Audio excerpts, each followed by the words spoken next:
Khalil Gibran once said, "Out of suffering have emerged the strongest souls. The most massive characters are seared with scars." The Vulnerable Power Show is a deep dive into the heart of leadership. Hear raw insights and wisdom from experienced leaders who transformed during their dark night of the soul journey, now bringing light to the world. Spotlighting heart-centered leaders that have transformed, stepping into their fullest light and mission. Learn how you, too, can weather life's storm and thrive. What are the keys for successful personal growth and life-changing transformation? It is my intention to bring you wisdom, empowerment, hope, and inspiration, so you too can ascend to your fullest light as a leader, to bring about impact for the collective good.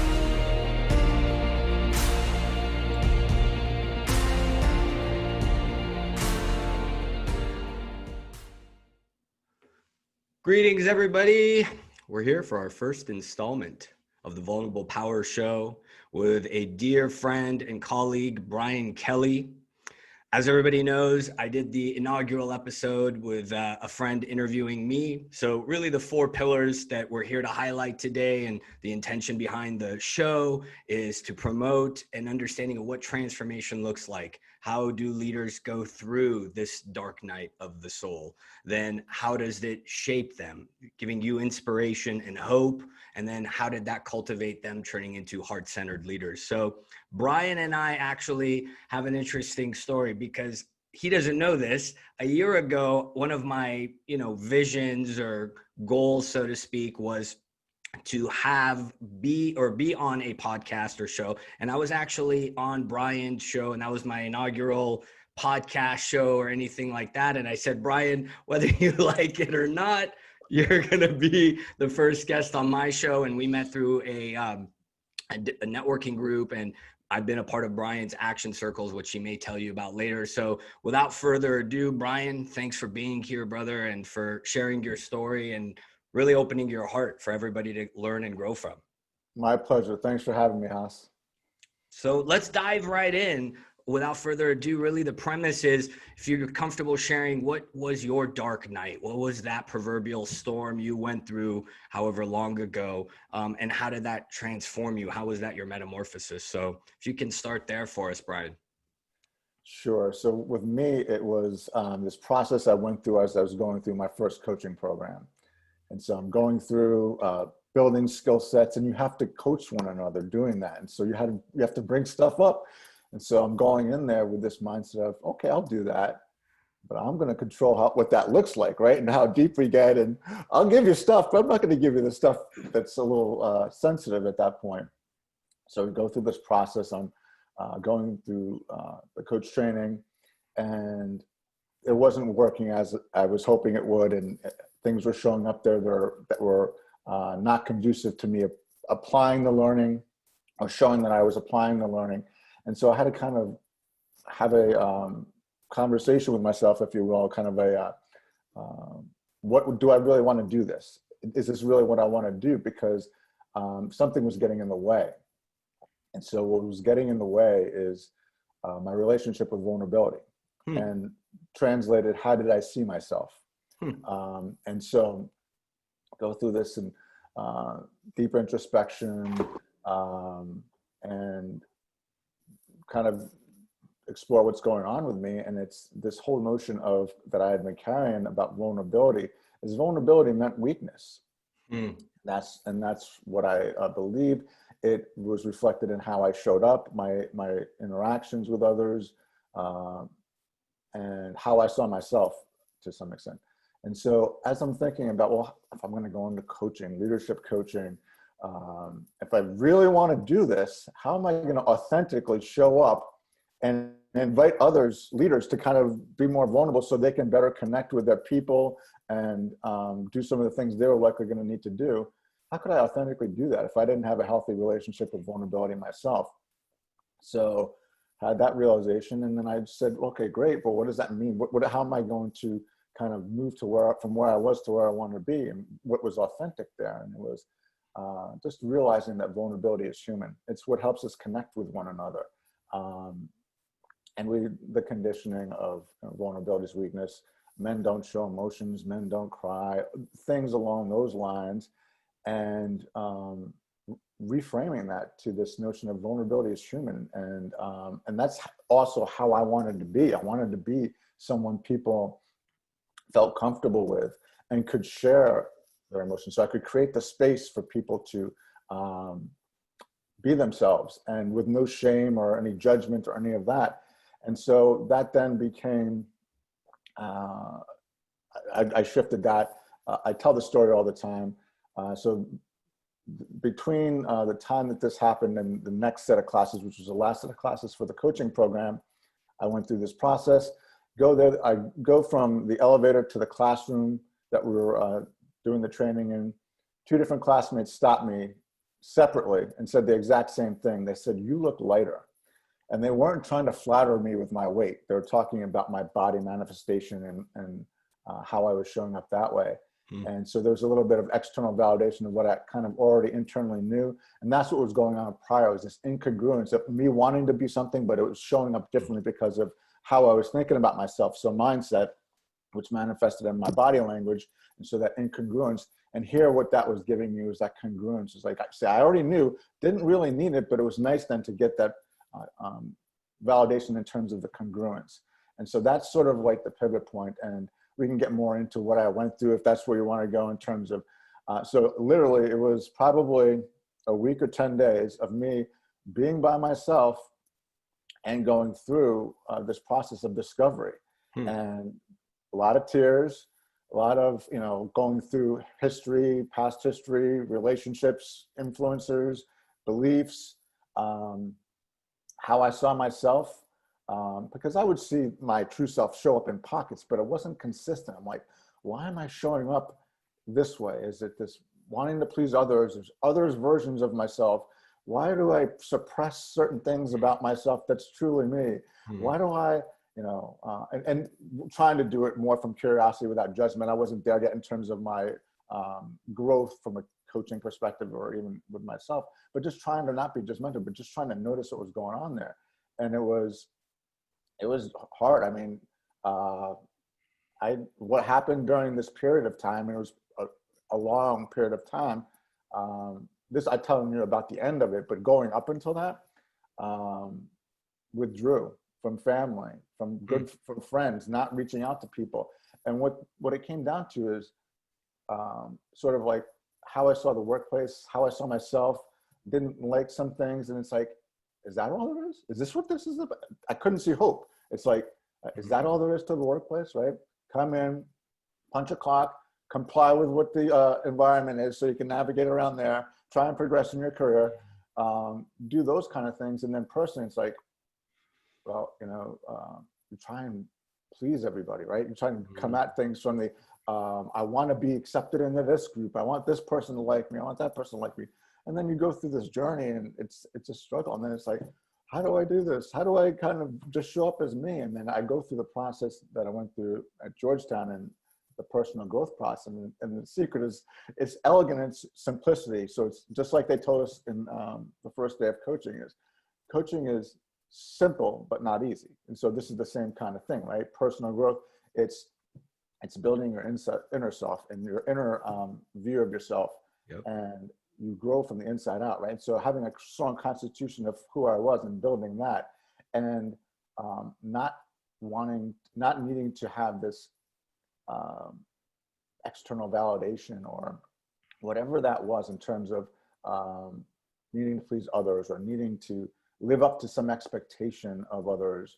And so that kind of was the awakening to, stepping into, well, what about myself, right? What are the things I like about myself? And so what I say also, the language I use around it is I shut off access to the best parts of myself for a long time, turned it on here and there and, situationally. If I'm was comfortable in a group or felt like I had the psychologically safe space, I would show up. But like the best parts of me, relationship building, strategic thinking, the things I would bring to a workplace or even to relationships. And I would kind of withdraw rather than get curious, and all the things I teach people now, right? And you ask, where does this lead? It's like coaching. It's like curiosity, acceptance, have a learner's mindset. And it's about, this is what I do now is people ask me, what do you do? I was like, I help people see differently. What does that mean? No, I don't try and manipulate you to see how Brian sees the world. That's not what I'm talking about. But think about, we all have our own perspective, right? Based on our influencers, our experiences, our beliefs, our assumptions, our values. And it's not good or bad, it just is, right? And so what might I, Brian, be missing by just looking through that lens? Where might I expand my perspective so I can see differently, starting with myself, instead of saying, oh, well, you're not good enough for that, Brian. You're not this, you're not that. Into, well, Brian, you got this to bring. Why don't you look for opportunities and where this might be valued, needed, and how you could show up and bring this version of you. And it brings value. You're contributing through your strengths and what's innately you. And so that's energizing both for you and for someone else, because they see that you're excited about what you're bringing, whatever that might be. So that's sort of the journey we went through in terms of the transformation process through this notion of, or this context of vulnerability. And that's essentially where we start now. If you're trying to create personal change, where's the first place you're going to have to delve into in some form or fashion? Is the willingness to be vulnerable. Yep. And so vulnerability is a strength. It's not a weakness. We've been conditioned to that, right? Show up, you have the Marlboro Man, you have all these like figures that you see going up in, advertisements, and these, the tough Western guy, John Wayne, or whatever the manifestation of what be a man looks like, right? And be a man didn't involve showing emotions and caring about people and whatnot. And it always fascinated me, right? So we're all human beings, right? And the equality, the qualities of emotions and feelings and whatnot are human qualities. Half of humanity is not supposed to have them for some reason. It just never made sense to me. And so finally, when I came through my process, I'm like, well, maybe that's where I can be of service to people, is to kind of get them to see differently about that, right? In terms of showing emotions. And then we get to things we're seeing now related to that, right? Is mental health things, right? And then there's certain stigmas around health of any kind. And it's like, what if we let go of judgment and just kind of got curious about, hey, what are the conditions that are causing this? What if we just accepted people and changed our notion of whether it's vulnerability is weakness or whatever that limiting belief is, to, hey, tell me what's going on with you, inviting a conversation, providing that psychologically safe space. And so, and in essence, that's what I do now in different forms, whether it's action circles, like you mentioned, which is a small group environment where we create psychological safety for either individuals that form a group or intact teams to go through and solve, what's next for them. I take their learning and insights, whatever that might be, from a learning catalyst, and that could be a TED Talk or a poem. It could be any kind of learning catalyst. And then what do you get from that that's personally meaningful for you, right? So it's personal. And then what meaningful intentional action can you take to become better, create better, or amplify impact? And so that can be done in this sort of public group, which will be a group of 8 folks that you're in, Haas. Or it can be intact teams that are looking to solve a unique business problem, and you bring a context of 8 different perspectives with no titles or anything like that. It's just, what do you have to bring in terms of a perspective that might help us get to a solution that solves the business problem, adds value to the customer, helps move things forward. And all this notion of give and take, right? And contribution. And everybody's got their own thing they're looking to move forward with. And everybody else in the circle gets to both contribute and receive in the psychologically safe space that both allows for individual growth and collective movement forward. And so that's sort of the energy there. And same notion if we're doing one-on-one coaching of expanding perspective, how you see yourself differently, and going through a process there to kind of awaken people to who they truly are and reconnect them, is what I say, because it's already in them. It's really reconnecting them to who they are. so that they can bring forth their unique human greatness and unleash their human greatness, which is what my work's about. That's awesome. So there's so much there. And in keeping with my new form, old Hass would have taken copious notes because a ton of stuff flooded through. I'm being more in the flow of things. So let's unpack some of that. So first of all, what time frame this 1 week that you talked about where you went inwards and you withdrew, when was that, like time-wise, as far as chronology, Okay. Brian? So I went through my Georgetown program January through like August of 2013. So this was after our classes in the middle of May, right before Memorial Day in May of 2013. So it's probably, a week to 10 days. So we were probably done on like, I don't know, say the 18th. And so there right before Memorial Day, it was before Memorial Day that this all happened. So that's sort of like the timeline in 2013. And so I'm going through this process here. Nobody else knows what's going on because I'm not sharing anything because I'm withdrawn, right? So nobody else is going, and I just was going deep within, and then have this, and then the emotions fought. And maybe I reached out to one or two people to just kind of say, hey, this thing happened. Maybe one of my cohort mates, I don't even remember at this point, but I do remember the going back in to the last set of classes in the middle of June, taking the elevator up to the second floor, getting off there, and one person saying, hey, and this is, I've seen them like a month ago. So they kind of had already seen me, the pre-version of me, and been with me for 5 months. So we got to know each other a little bit. Like, you look lighter. I go down like, I don't know, 20 or 30 steps. And it's like, hey, Brian, you look lighter, some form of fashion of that. It was the exact same words. I'm like, oh, that's interesting. And thank you. And so that sort of helped me realize. And then from there, I could see both, because you're showing up more intentionally, purposely as yourself. It didn't just go from I was where I was to every time, 100% of the time, Brian showing up like this, right? It doesn't happen that way. But the mindset of being, if you want to call it comfortable in your own skin, or whatever language you want to use around that, being okay with who I was and who I wasn't, that was growing. And it was at the point where I was more with an integrity with myself and my relationship with vulnerability, which changed my dynamic of how I showed up in all aspects of my life. And so that was the time frame and what happened there. And then we went through the program, things shifted. Once I let go of that obstacle that was basically me getting in my own way to a certain extent, so that I could complete the program successfully, go on, launch my coaching practice in August of that year, and then been doing this work in terms of coaching and consulting in the people and team development ever since.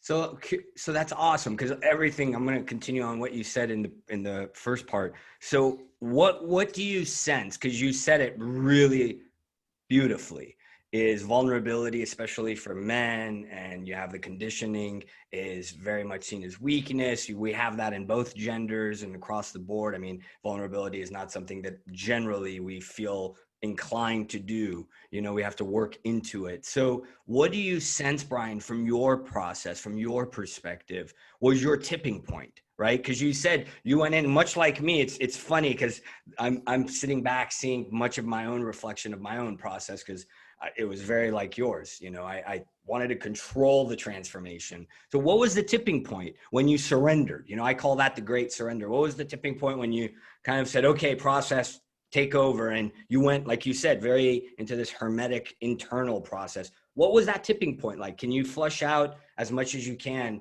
What was going on within you? What was the motivation, and how did it shift? So the viewers can kind of understand more of, for you personally, subjectively, what shifted. Yeah, it's very clear. Right, I knew I took the program, went into the program because I knew I wanted to go in this work of leadership development, people development. And so as I'm going through this, it's like, it has to do with my values. It's interesting, right?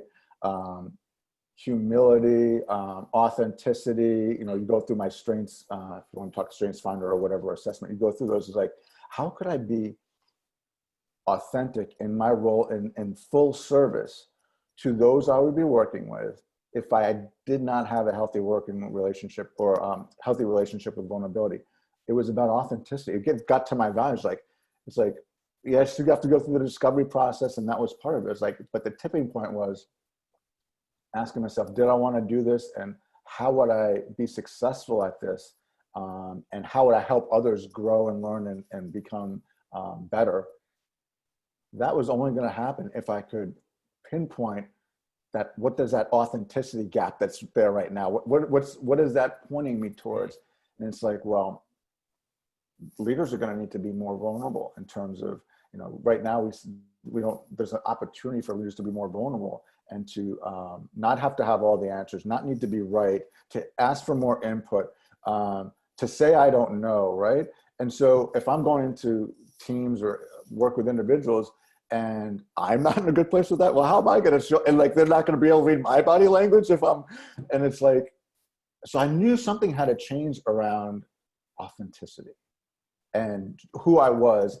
And because for me to go through, could I have maybe done the work? Yeah. Would I have been good? No, because it would have been, I wouldn't have lasted long, right? In terms of explain that.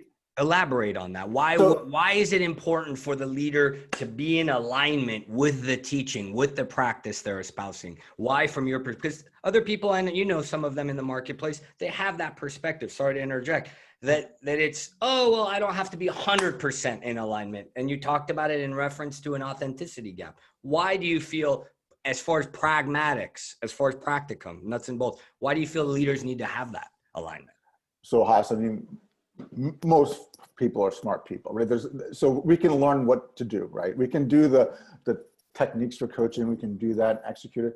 And I can, I could ask you, like, if you've ever been coached by someone that's just doing coaching or someone that is a coach, you can tell the difference, right? And so, and I'm a being person, right?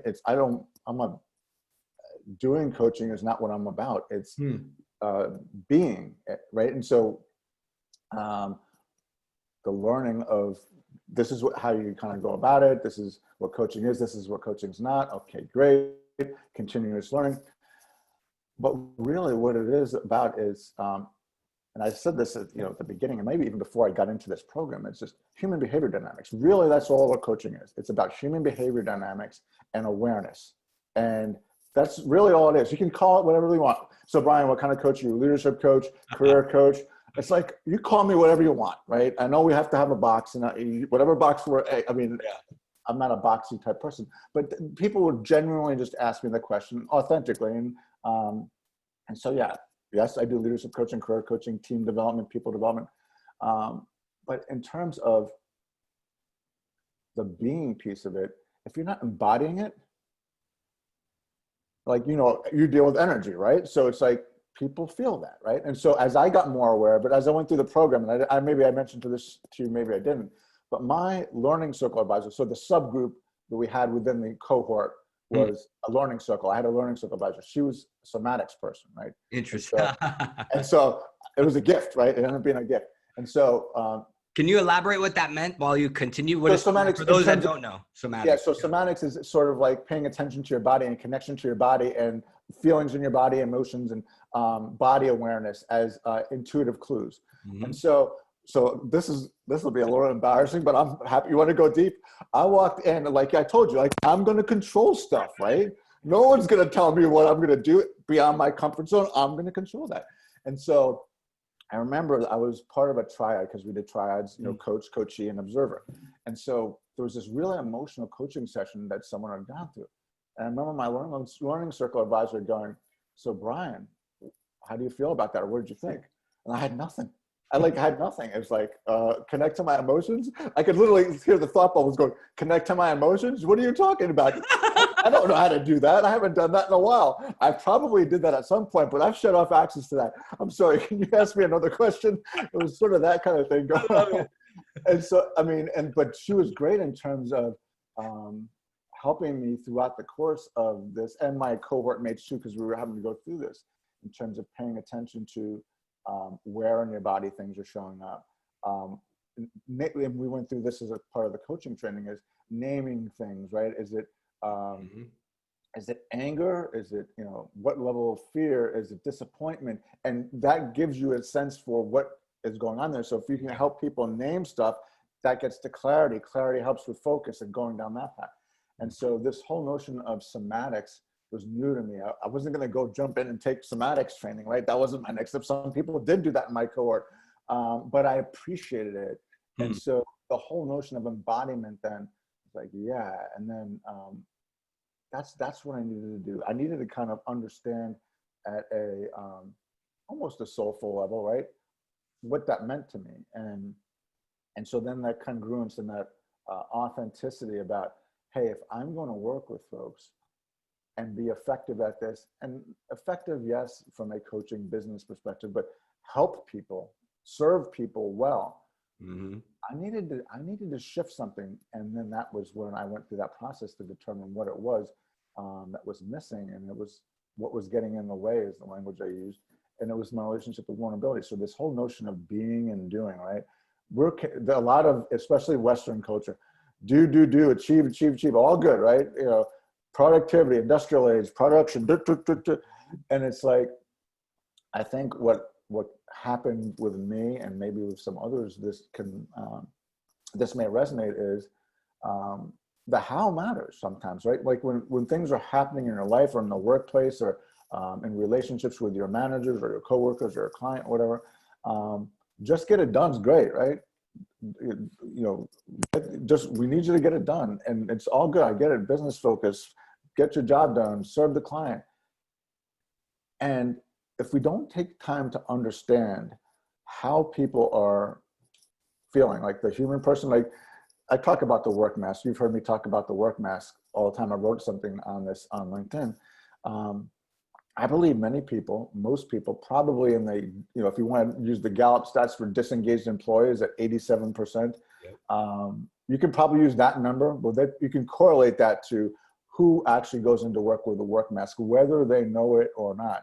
I call it the last layer of invisible clothing you step into as you cross through the door to your workplace, because you're just looking to survive that because of environment, culture, expectations, fitting in, compliance, those kind of things, instead of what are those conditions we can create to enable and invite people to bring their full selves, bring that discretionary effort, not suppress, like I said, shut off the best access to myself, not shut off access to yourself, but bring that so that we get the creativity, the innovation, the discretionary effort, and the innovation that comes from that. And so my experience has been, that's what I saw mostly in terms of possibility for us being different.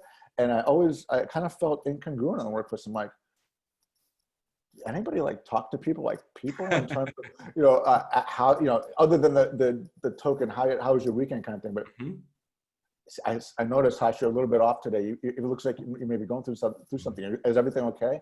And just the caring element of it. And so that's what kind of gets me excited about the work we do. And the possibility for creating better together is everybody's going through stuff now, especially in these COVID times, and a lot of different things going on with caring for people that are different from us, trying to create a mindset of we're more alike than unlike, which may get to my quote later, and appreciating our shared humanity, and that we had different experiences, and instead of sort of this tribal mentality of like me, not like me, okay, not like me, then I'm gonna kind of stay with my group. What if we got curious about differences and how they might make us better? And that's where we get into the kind of stuff that jazzes me about what we're doing with action circles and the work we're doing together in terms of, you're doing it through the energy, transformational energy. It's trying to help people unleash their human greatness. And in essence, I say this without any judgment, get out of their own way in whatever that form that's taking, so that they can be themselves. And it's really about building that inner strength, inner resolve of who you are, so that no matter what comes at us from the external, right, we can choose to take it on or not take it on, and always being in choice. And what are we giving our power to, that kind of thing. And so that's been part of a process too. And I work with folks on that too. It's like, well, no, I've got to do this. I've got to be like the best lawyer in the company by 35 or whatever the presenting issue might be. No judgment. It's like, well, who's that important to? Tell me about why that's important to you. Or I've got to be this kind of a doctor or a lawyer. I work with people from the Eastern cultures where that, you know, the type of employment that you do, the type of occupation and the prestige associated with that has meaning within the culture. It's like, okay, understand that.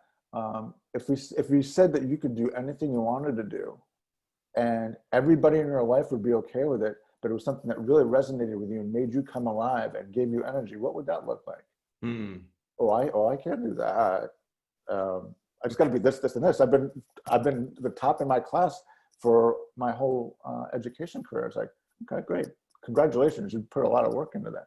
But how about you? How many times have people asked you about you, or given a team concept, right? You know, we're trying to solve this problem. How many times do people do they choose to do it? Because this is what I did. It was an intentional choice to meet myself, and then also the conditions kind of encouraged me to meet myself, right? It's like, no, this is where we're going. This is the kind of ideas we like. If you got these ideas, they're nice, but they don't belong here, kind of thing. And so I talk about unmuting a lot. That's really what I want to do. I want to unmute people. I'd like to get ahead of or accelerate the coming out of what happened to me of muting the best parts of me for a long period of time. It happens to people, and what if we could prevent that, or what if we could move people through that more quickly and encourage them and get them inspired to be themselves, be bold, be you, and break through. And that's what came out of Georgetown, was that sort of tagline. And it meant something to me, because that's sort of my journey. And that's sort of what I invite people to step into, is like, there's 7.7, I guess, billion people on the planet right now. A lot. And everybody's got their own unique perspective, right? Through their lived experience. Nobody's exactly the same. I'm an identical twin. We're not clones, right? We have different life experiences. And so we see through that lens. What if, and through our influencers, our experiences, our assumptions, beliefs, and values, what if we expanded that to get curious about either people we're not familiar with, cultures we're not familiar with, the other side of an argument, and trying to understand that perspective rather than just this right, wrong lens, judgment. What if we invited acceptance? And that's what the exciting part is these are all human things, right? There's nothing new there. It's just how we look at it. It's never the issue, it's how we look at the thing, right? And so the issue in this case, so is it possible for us to have a different perspective on inequality, equality, racial inequality, those kind of things? There's always a perspective, but there's a lot of stuff that's happened over time that's created the current situation. We have to honor that. But that all starts with the change or transformation process. It all starts with me. And from my perspective, it's how do I choose to see? If I choose to be wrapped in my own lens, okay, that might have some limitations, but that's a choice, right? And so, okay, if I'm open to something, but I'm like tipping my toe in the water and it might take a while, okay, that's where I am. So we meet people where we are in coaching. And the same thing here, we meet people here without judgment in terms of this growth process, whatever that might be for people. And so that's that safe space, the psychological safety.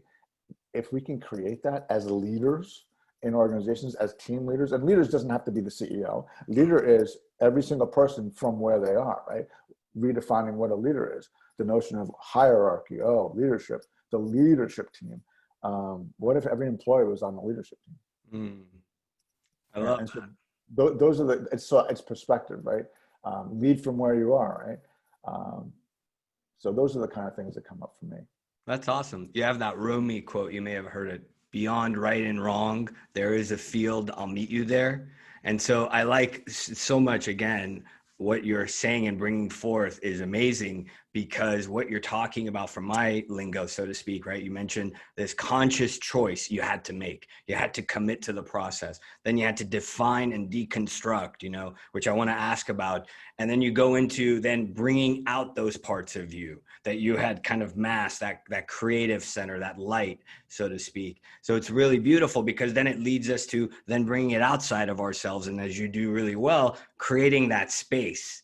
And in that Rumi quote, it's about forget the judgment, forget the morality, forget the right and wrong. Let's bring everybody together. And in that way, from my perspective, we reclaim energy, right? We bring oneness to the field around us, which is really potent. So I'm curious, because you talk about, so I have two questions. So one, you said it really brilliantly. You talk about we put on this invisible layer before we go in, right? And so much of the process and this metamorphosis is about taking off those layers. So you heard me talk about more of like Bruce Lipton and some of the biophysical, and you brought up really, again, poignantly, the somatic, the body work, the embodiment of that leadership. So I'm curious, what were your, if any, not health ramifications, right? Because when we have veils, we constrict and we're on guard, and ourselves, right, can either be in fear or love. We're either fearful of being seen the way we are, which was what those masks do, or we're in love, which means we're open, right? We're embodied, we're being. So first question for you, Brian, was, did you see from your own perspective any manifestations biologically, mentally, like where were you at in terms of not necessarily dis-ease, like the physical, like pre-Brian and post-Brian in this transformation, so people get another flavor of the before and after? And then the other question for you is, in addition to that, what did you release, right? So you talk about it a little bit about the tears, as comfortable as you are, along the lines of the first prong of this question, the second prong, what kind of things did you let go of? What kind of things did you shed? And how did you shed them, briefly, for the sake of time, so people can get a flavor of, okay, what did you let go of, and did it have any impact on you? If you can speak to those points. Okay, remind me of the first question. I think Yeah. I know. I was downloading. I'll do all that. Yeah. Get me back to the first question. Yeah. So really two things. One, what were you like when you still had those masks, in terms of constriction, in terms of how you showed up biologically, mentally, psychologically, emotionally? And then, this notion of after, while you were shifting, you talked a lot about the after. What kind of things did you let go of? The pain, the tears that you alluded to earlier that you shed. So that more of the before images. Yeah. And so it was, a lot of it was needing to be liked or wanting to be liked, right? And so it was, and did that start, like, do you remember, like, if as comfortable as you are, did it start in your adulthood early? Like, how far back did that all the way back? I mean, so think about this, right? I'm a twin, right? I got compared since the time I came out of the womb, right? Who's got like longer eyelashes? Who's got this? Who's got that? And, I didn't realize that at the time it didn't like have this grip on me in terms of, oh my God, I'm always getting compared. But now I look back on it with some distance and some, oh wow, who's taller, who's this, who's that. We were both good academically and fairly good athletically, and who's better, and all these kind of things. And so it was a little bit of that. And then, so from childhood it would be like that. And so it was really this whole notion of how I saw myself. I let go of the way I used to see myself, which was mostly by external lenses.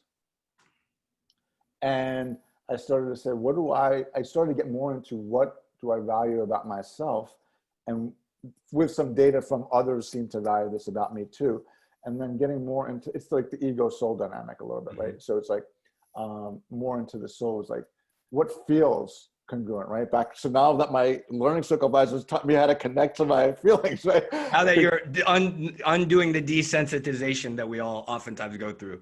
Yeah. Right. It's not on 10 yet, but it's moving in the direction away from 0. So that's good. And so there's a little bit of that. It's like, it's the who am I really? Who do I want to be?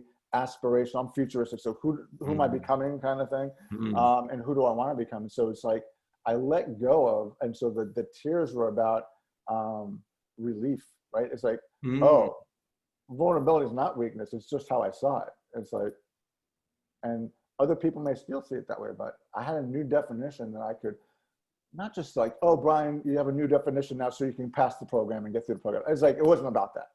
It was because if I couldn't, again, authentically connect to it, and then I wouldn't have gone forward there. If this didn't happen, I don't know that I would have gone forward and been, doing what I'm doing now.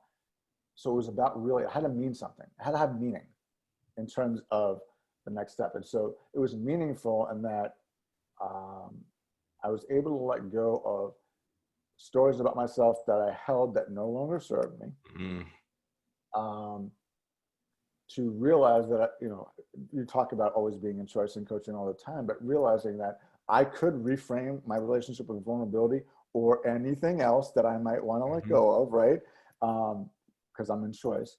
And so that was a lot of it, right? And it was letting go of, back to not being able to see hope, right? Well, now I see a pathway to hope. And Brian isn't like hopeless, and Brian has things to offer, and he can kind of uncork the genie in the bottle of those things that he was suppressing and bring those forward now. Because people in the coaching thing would say, oh, you have this skill. I like how you do this. And you start saying, well, I can do this. And oh, you bring this value, you help people this way. And as I kept going through the process, I keep getting comments from people about insightfulness and that kind of stuff. So it's like, and creating the psychologically safe space. And so, sort of like your journey becomes your purpose. And so that's what ended up evolving. So the emotional part of it, the before after, was what showed up on that day, right? It's like people could see the physical manifestation of it. The tears were the letting go of the weight of the world that was on my shoulders. There was the diffusion of the weight of the world that was on my shoulders through those tears, essentially, was what happened. And I could just kind of show up as me and be vulnerable, not have the answer, or not be good enough if that was the situation. I was stepping into the comfort zone of that reality and being okay if that were the case, right? Someone not liking me, okay, fine.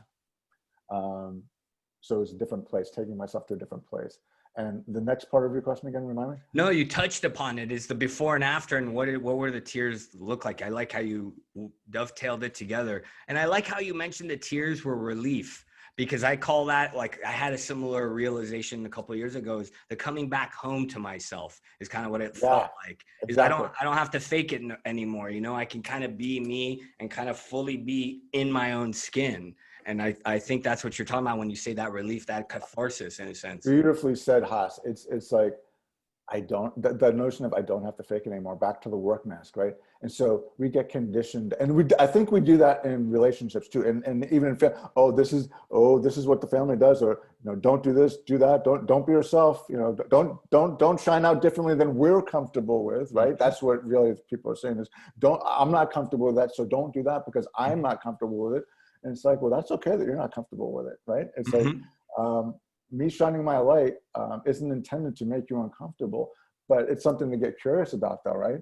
If you are uncomfortable with Hass shining his light or Brian shining their light, why is that?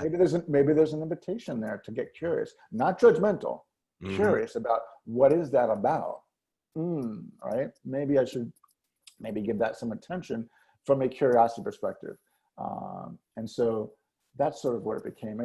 My curiosity was one of the other things that got reignited.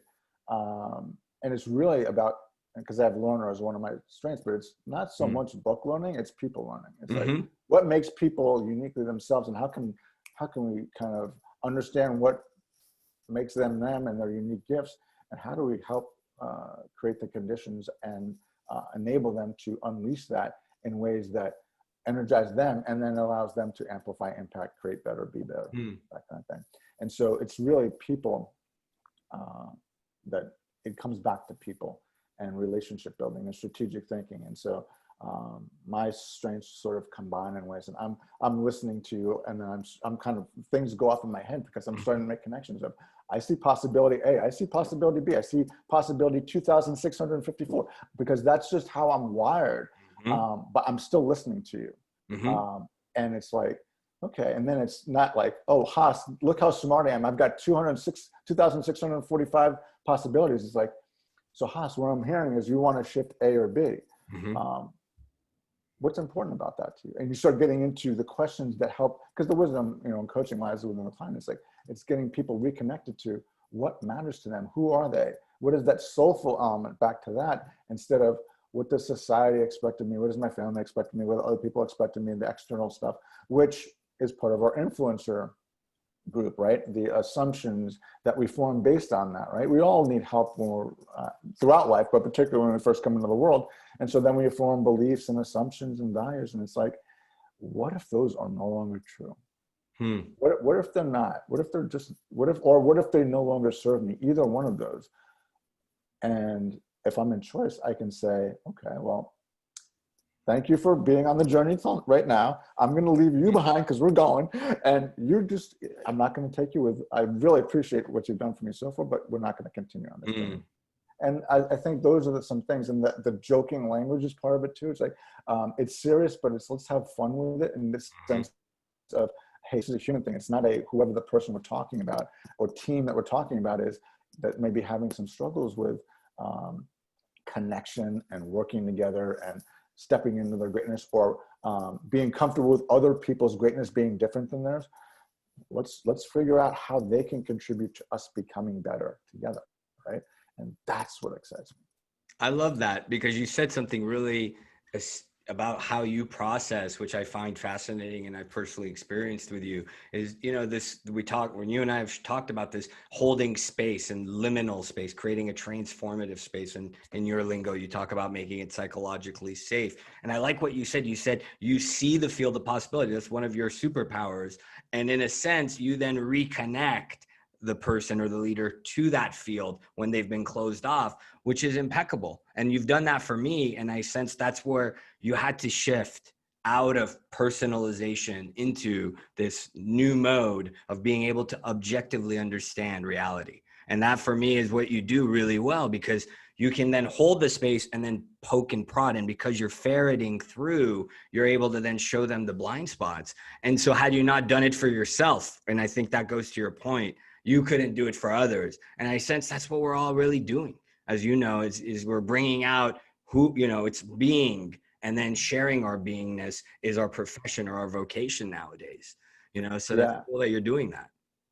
And Hass, you can only lift somebody from where you've been, right? And so in terms of the people work, the teamwork, the unleashing human greatness part in people and teams, I can help people through that and what the experience and emotions are there, and I can see your ability in you, even if you can't see it yet. And my goal is not to show you how brilliant I am because I can see things you don't. I'd even say the wisdom, the field you were talking about is not my field, but your field. Mm-hmm. And so how can I take what I'm hearing and learning to ask you questions that connects you to your field, but the same concept that you're talking about is, because you connect into my field, you're like, hey, I don't want to go down that road or that road. It's like, it's really about helping people reconnect to themselves in their own field. It's like, yeah, I've always been good at that, but for some reason, my teacher in 10th grade said I sucked at this, or somebody told me I wasn't this. And it's like, well, that's another good question is, who are we listening to? Right. And so we have, at some point we have the ability to have a discerning ear and choice to, your parents and your grandparents, your family, your teachers, there are going to be influences that are part of your life. But what I'm finding that with myself and then with others that I'm working with is, what if we get to surround ourselves with different people? If what we're hearing is not supportive of who we are and who we're becoming and how we're creating impact, can I start listening to different people? Can I start connecting with different people? And that's what, the journey with the community we're part of about 2 years ago now, gave me a lot more people in that space. And it's like, what if we could see the human greatness in each person and invite them to unabashedly bring it forward without judgment and with total curiosity about, so what does that look like for you? And we can name all kinds of friends of ours that, we see doing those things. And you guys have enabled me to do that by kind of just honoring what you see in me and saying, hey, yeah, I'll be part of that. I'll be part of that. I see this in you. And so that's what I do. It's like, sometimes I think that the biggest blind spot we have is being able to see our own greatness, because we've been with it for so long. We've either, oh, that's just who I am. Okay. Or someone told me I'm not, so I believe them because they must be right. Instead of, sort of the way I came back to it was I suppressed some of the best parts of myself for a long period of time. And now I've reconnected to them. And now people start saying, I see this in you. I see, well, unfortunately, I wish I had seen this earlier so I could, hopefully I've served more, but now it's I can't worry about the past, but what I can do is take all of that learning and help if others are struggling with that, or if teams are struggling with how do we get past these certain situations, or how do we create the conditions for each person to thrive. It requires us to care, right? It requires us to ask beyond what the job description of the person and their employee number says and say, hey, what do you need? What are you looking to do? What are your aspirations? what can you do beyond what the job description says, right? So I think that's another thing is, great, we need like accountants, we need IT people, we need HR people, we need managers, we need all these things. But what if we thought about the whole person? And so everybody's too something, right? I was too strategic. Oh, that's great. You're getting outside the conformity now. You're getting outside the box. Don't start taking us on a different path. It's a tangent. We got to get focused now. We got to get this done. It's about getting it done. Whether it's done, with fully thought out process ahead of time may not be an issue. It's really about getting it done. And I joke about it because, that was the thing. Everybody's to something, right? And so I started to embrace the, whatever I'm to as being an invitation to maybe step into that more. And that's the invitation I make. I at least invite people to get curious about that. People say, oh, you're too chatty, right? Well, you have something to say. Okay, that's great. Or you're too whatever you want to say, right? And that's where, like, if you're in a family environment, maybe be the work environment, it's like, oh, shh, be quiet. Don't say stuff. Like, my niece has got a lot of energy, right? And so she's got a lot of energy, like, but at certain times contextually, she's young, right? So she hasn't gotten contextually, but this may be a place where I need to have my quiet voice kind of thing. But we get to this discomfort with people not being how we're comfortable with, and we try and suppress it. That's why I say unmuting is really about, the work's all about is unmuting people and inviting them to step into their voice and giving them a space for them to do that is what we're about in terms of trying to create better together. And so that's what excites me. I love it. I love it. It's, that you're suppressing the light, or I think it was Maya Angelou, or was it Nelson Mandela? I forget. I think it gets misattributed to one or the other, is that our greatest fear is not our darkness, it's our light. And it's that notion of really bringing out that light. And you say it really well.